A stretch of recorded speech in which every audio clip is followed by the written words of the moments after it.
Hi college. Okay, for this video you'll need some note-taking paper. Please take out a piece of paper and answer the following questions. You don't have to write down the question, just apply the answers, and I'll give you some time with this. Good luck.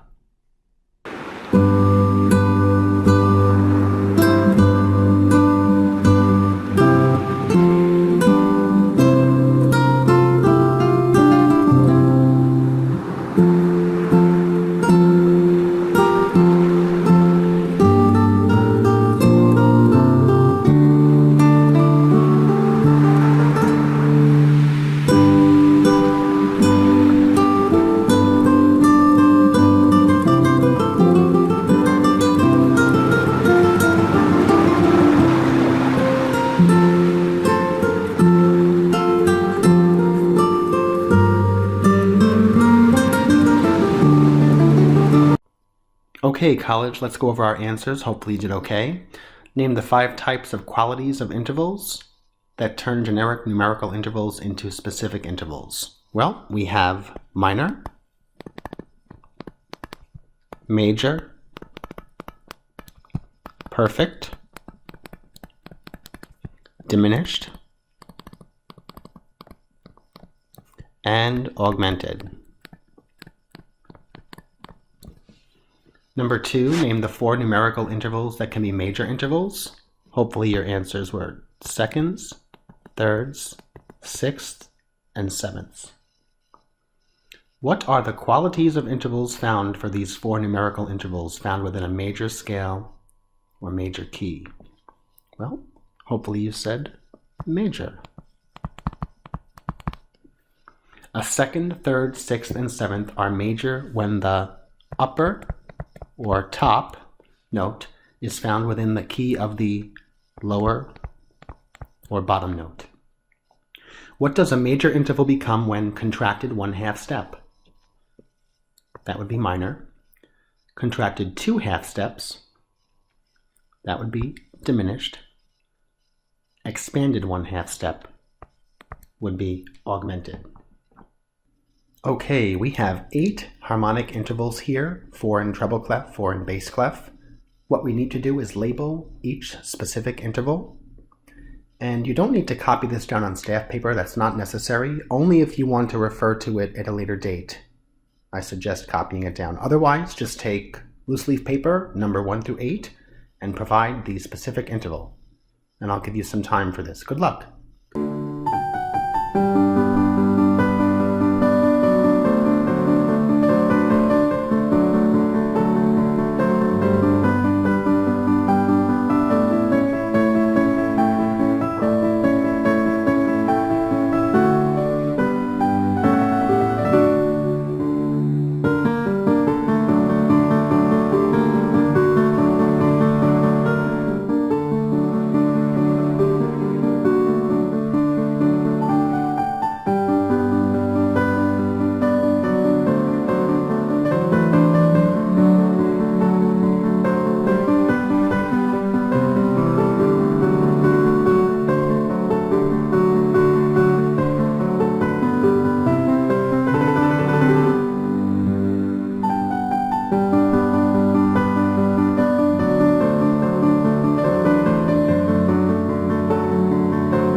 Okay, college, let's go over our answers.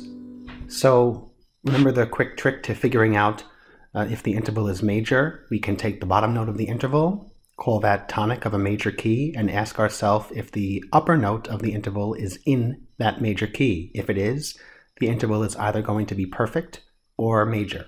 So number 1, let's assume that we're in D major and ask ourselves if F sharp is in the key of D major, which it is. So number 1, we have a major third. Number 2, the lower note is F, natural, so F major. Ask yourself if D, the upper note, is in the key of F major. It is. The generic number is 6, therefore it's a major sixth. For number 3, we're in the key of E major because our lowest note is an E. Is D sharp in the key of E major? It sure is, making it a major seventh. Number 4, G is our low note, G major. F sharp is in the key of G major, making it a major seventh. Moving on to bass clef. G flat major is E flat in the key of G flat major. Yes, it is. That would be a major sixth. The next one, we have an A flat as the lowest note up to a B flat. B flat is in the key of A flat, making this a major second. Number 7, tonic is C sharp because that's our lowest note. If you recall, C sharp major has all 7 sharps, so this was fairly easy to figure out. B sharp is in the key of C sharp major, making this a major seventh. And the last one, the low note is A. Is C sharp in the key of A major? Yes, making it a major third. Hopefully you did okay with that. Let's move on. Here's a quick review, college. Take notes if you need. We could take major intervals and we can make them minor, diminished, or even augmented. I'll take a major third and I'll make it minor first. Listen to the sound of a major third. You'll be hearing do, mi.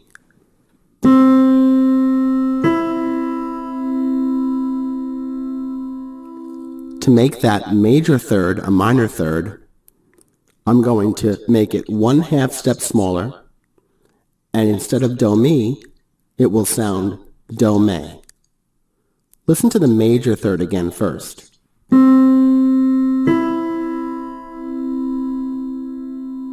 Here's the minor third.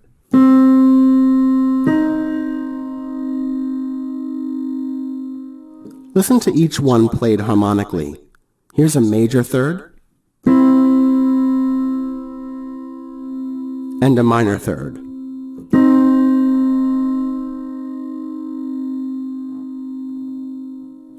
I can also take intervals, major intervals, and I can diminish them. If I wanted to diminish an interval, then I'd have to make it 2/2 steps smaller. Not just 1, but 2/2 steps smaller. So let me take my major third again. I'll lower it 1/2 step to make it a minor third. And I'll lower it 1/2 step again, and it will become a diminished third.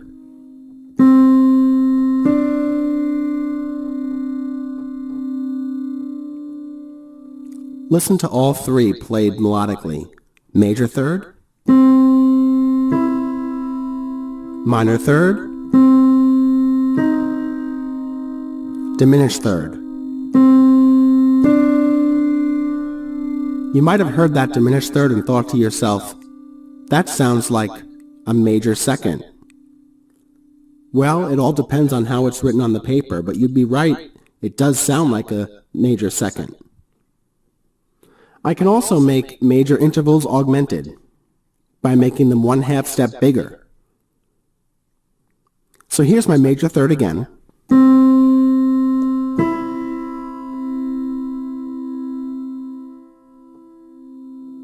And now if I make it 1/2 step larger, it will become an augmented third.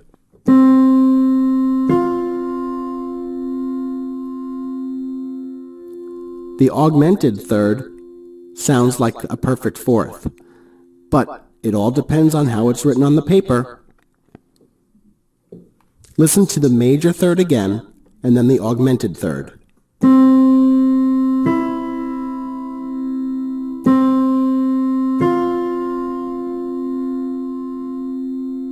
I'll play them melodically, I mean harmonically.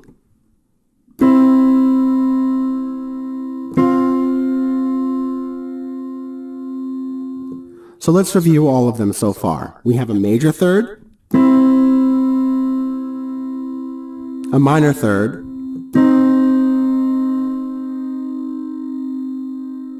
lowered it another 1/2 step, diminished third, and my augmented is the largest of these intervals, the augmented third.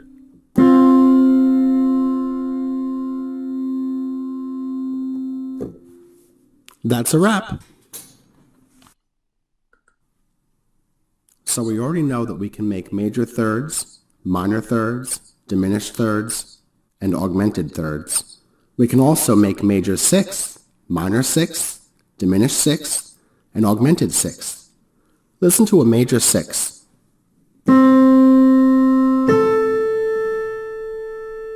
To make it minor, lower it 1/2 step. Listen to the major sixth first, followed by the minor sixth.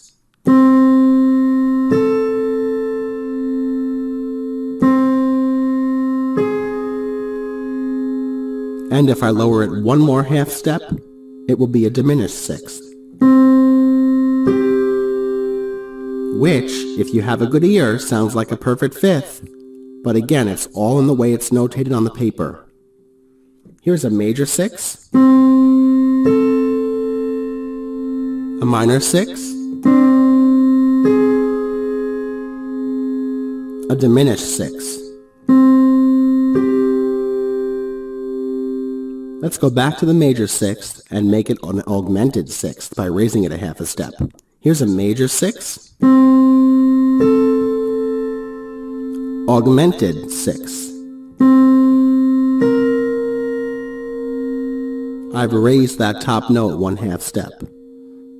Listen to the major again, and the augmented sixth.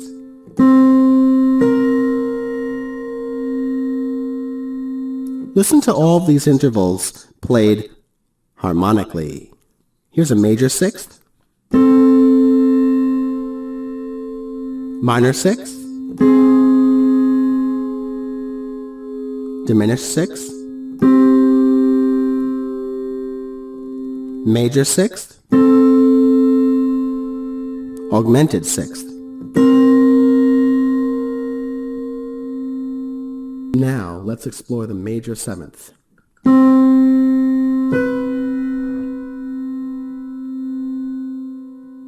Listen to it again.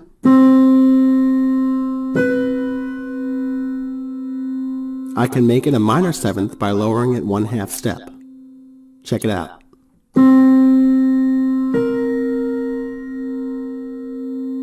Here's the major seventh again.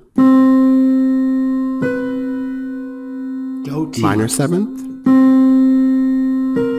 Do, te. Here comes a diminished seventh.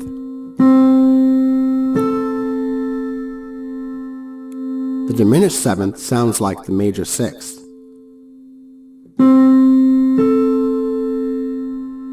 And it could be if it was written on paper with the quantity of 6. Here's the major seventh. Do, ti.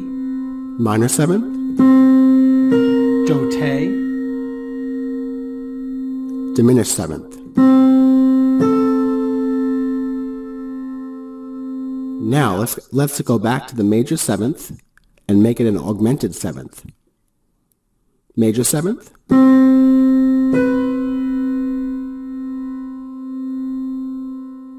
And here's an augmented seventh. Well, that sounds like a perfect octave, doesn't it? Major seventh.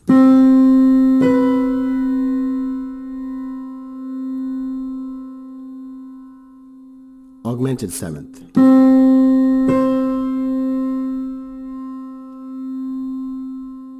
So you have to be really careful when you analyze your intervals on paper to see the quantity so you know what to call it.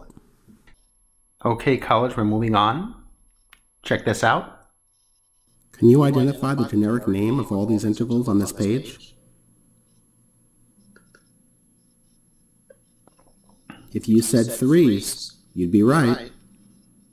However, watch the accidentals carefully. The ones in treble clef are all different. One is a major third, one's an augmented third, one's a diminished third, and one's a minor third. The key is to figure out which one is which. Maybe you can do it by sound. So here's the first one.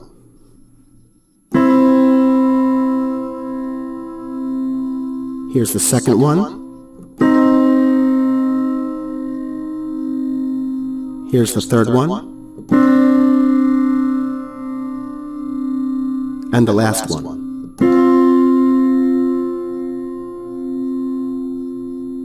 Do you know which one is which? Let's go through these together. So the first one in treble clef is a C to an E. E is in the key of C major. Therefore, the first one is a major third. Second one, we have a C to an E flat. E flat is not in the key of C major, but it's in the key of C minor. That means that we have a minor third. For the next one, let's pretend we're in C major. We have an E double flat, which is certainly not in the key of C major. We know that C to E is a major third. We know that C to E flat is a minor third. And if we lower it one more half step to an E double flat, this interval must be a diminished third with a lowercase d. In the next example, we have C as our lowest note, but an E sharp is not in the key of C major. So we have expanded that interval one half step, going from a major third to an A4, augmented fourth, capital A. In bass clef, we have a C to an E. E is in the key of C, that's a major third. In the next example, what we've done is changed the lower note of the interval. So we've actually contracted this interval one half step when we compare it with the first one. Instead of a C natural, we have a C sharp. A C sharp to an E is going to be a minor third. Sometimes it helps to relate it to major and find the major interval first, since we all like major. So I can make this interval major by doing this, visualizing C sharp to E sharp. But since it's not an E sharp, it's an E natural. It's not major, it's minor. So E is in the key of C sharp minor. Therefore, it's a minor third. In the next example, I seem to have left out a flat. I'd like to put it here. We're going from a C to an E flat, making that a minor third because an E flat is in the key of C minor. In the next example, we have a C flat to an E. Well, if you don't like that C flat, because who likes C flats, let's scribble it out for a second. And let's just look at the C to an E. We know that's a major interval right now, a major third. But if I make it from a C to a C flat, I've actually expanded that interval one half step. So I'm going from a major third to an augmented third. The other way of thinking about this one is to make this interval major. So we have a C flat up to an E flat would be major. But it's not an E flat, it's an E natural. So we've expanded the interval, going from major to augmented. In the last example, we have a C sharp to an E flat. How interesting. Well, let's scribble out things first, like the flat sign, and let's deal with C sharp. C sharp to E, we've already figured out in the second example that that's a minor third right now, but we're going from an E to an E flat. So we actually have contracted that interval one half step, making this a diminished third. So hopefully we have a good handle and understanding on this as we go on. If you feel the need to copy some of these notes down, please do so, but you should remember the following. Perfect intervals become augmented if increased by one half step. So let me do this. I'll write my perfect here. Perfect intervals become augmented if increased by one half step. Perfect intervals become diminished if decreased by one half step. Major intervals become augmented if increased by one half step. Major intervals become minor if decreased by one half step.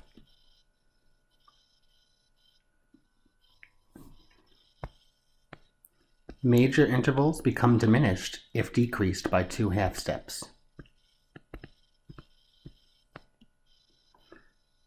Minor intervals become diminished if decreased by one half step.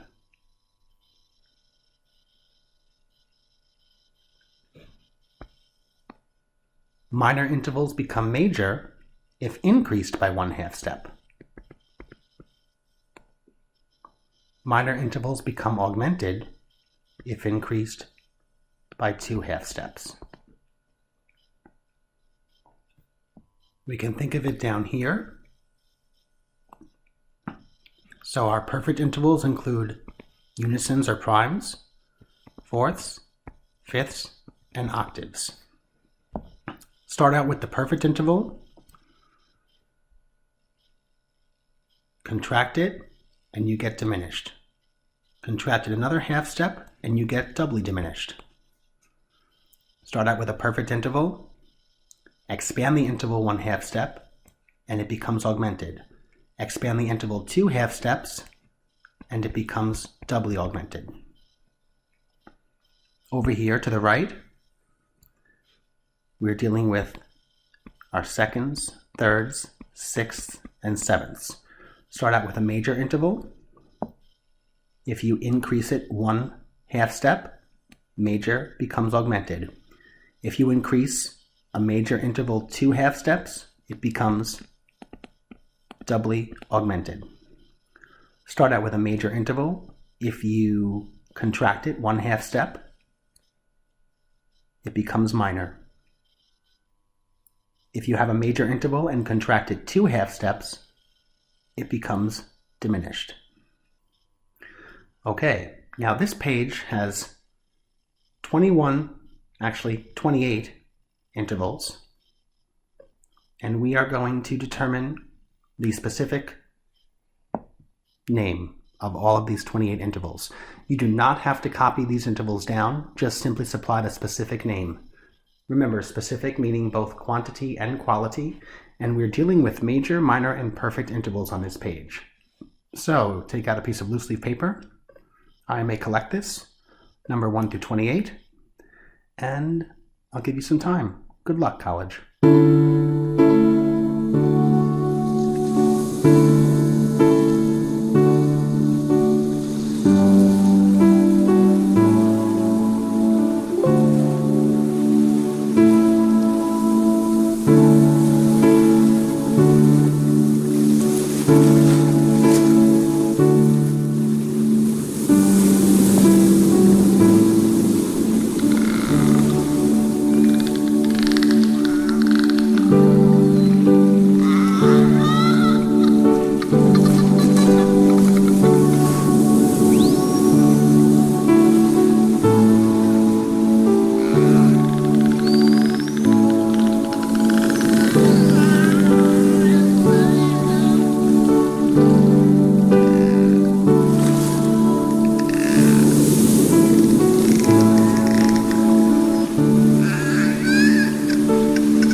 Okay, college, take about a minute and check your answers and see how you did.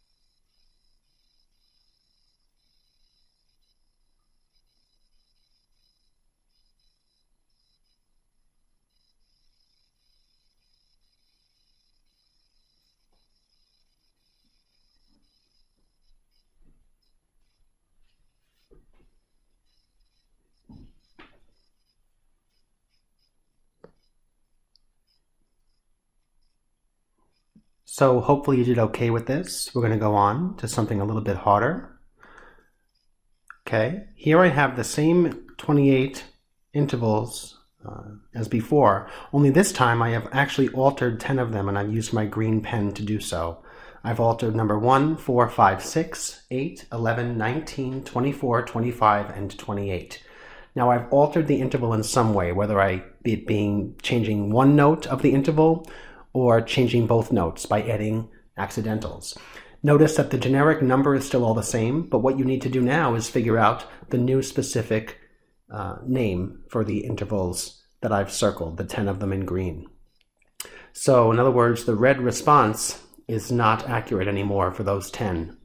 So look carefully at what I've done, and remember, relating everything to a major interval or a perfect interval first can help you determine the specific interval. The other thing to keep in mind is to maybe visualize a piano or a piano keyboard where the notes are, and ask yourself if the interval has contracted or expanded. And I'll put on some music while you complete these 10 examples. Good luck trying to find the name of these specific intervals for the 10 examples in green.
Okay, college, so let's check your work and see how you did. Even if you're not done, that's okay. So I'm going to write some notes over here on the right-hand side. I'm going to write this to help me remember the order from smallest to largest when dealing with minor or major intervals. And the same thing for my perfect intervals. Okay, so for number 1, we have an E double sharp to a C. So it's no longer a minor sixth because I have an E double sharp. So I have actually contracted that interval 2 chromatic semitones. So when I do so, I'm starting out with minor, and if I contract it 2 semitones, then it becomes a doubly diminished sixth. So hopefully you got that. Number 4, I've gone from a perfect fourth to something completely different. I have changed the lower note and the upper note, G flat to a C sharp. So in this particular case, what I would do is cover up the flat sign for the G and realize that G to C sharp is an augmented fourth. Then I can add the flat sign back in, meaning I've expanded the interval even more, making this one an AA4, or a doubly augmented fourth. For number 5, I've simply taken the lower note and lowered it 1/2 step, therefore expanding the interval. So expanding a major interval 1/2 step will give me an augmented seventh. In number 6, I have contracted the interval. I've gone from a G to a B to a G sharp to a B. So if I've contracted a major interval 1/2 step, I've made it smaller, which means it's now a minor third. For number 8, I have an E flat to an E. So it's no longer a perfect eighth or a perfect octave. I've expanded that interval 1/2 step. So I've gone from perfect to augmented. That's an A8. For number 11, it's not a minor seventh anymore because I have a C sharp instead of a C natural. So I have contracted that interval 1/2 step. When you contract minor intervals 1/2 step, you go from minor to diminished, therefore making number 11 a D7. Number 19, I'm starting out with a minor sixth, but I'm contracting the interval because I'm going from C to C sharp. Contracting a minor interval 1/2 step will bring me to a diminished interval. That's a D6. For number 24, I have a D flat to an F double sharp. Well, a D flat to an F is major. A D flat to an F sharp is augmented. A D flat to an F double sharp is a doubly augmented third. For question 25, I started out with a P5, B to F sharp, but I have contracted that interval because I took the B and I made it smaller by making it a B sharp. So when you contract a perfect interval, 1 semitone, you go to a D5, or a diminished fifth. In the last example, I started out with a perfect octave, G to G, but I have actually contracted the interval. The lower note is contracted. When you contract a perfect interval, 1 semitone, you go from a P to a D. So that's a D8. So hopefully you did okay with this. And this is just a little introduction involving diminished and augmented and doubly diminished and doubly augmented intervals. Thanks for watching, college. Have a great day.